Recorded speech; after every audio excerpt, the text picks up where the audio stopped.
বৌদি আমি লাগাবো। না না, আমি কিছুতেই লাগাতে দেব না। আরে অসুবিধা কোথায় আর সমস্যা কোথায়? কোথায় অসুবিধা কোথায় সমস্যা সেটা আমি বুঝবো, তোমাকে বুঝতে হবে না। বৌদি বিথায় রাগ করছো, ব্যাপার তো সামান্য, বুঝতেই পারবে না। সামান্যই হোক আর অসামান্যই হোক, হবে না মানে হবে না। আরে দরকার হয় টাকা পয়সা দেব। টাকা দাও আর পয়সা দাও, আমি লাগাতে দেব না। আরে এত চিৎকার করছে কেন? আরে লাগবে তো সামান্য, বুঝতেই পারবেন না। বুঝতে পারি আর না পারি, লাগাতে দেব না মানে দেব না। বৌদি কত আশা করে এসেছিলাম, নিরাশ করে দিলে। তোমরা তো আলছাল, কত বড় বড় নেতা মাফিয়া, এমনকি আমার বড় এসেছিল, তাকেও লাগাতে দিইনি। হ্যাঁ, দাদাকে লাগাতে দাওনি? কেন দাওনি বৌদি? দাদার গন্ডগোলটা কি?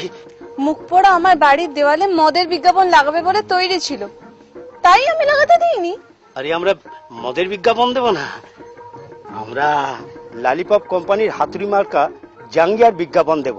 জাঙ্গিয়ার বিজ্ঞাপন দাও আর ইয়ের বিজ্ঞাপন দাও, লাগানো হবে না, আসতে পারো। বৌদি একদম লাগাতে দেবে না? লাগাতে দিতে পারি, তবে একটা শর্ত। আরে শর্ত মর্ত যা বলবে কোনো আপত্তি নেই। বলছিলাম কি বৌদি, কোথায় লাগাবো?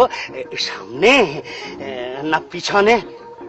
সামনে হবে না, বাড়ির পিছনের দেওয়ালে লাগাতে পারো, লিখে দিও বিজ্ঞাপন লাগানো নিষেধ, নো স্টিক বিল, দরজায় দেব খিল।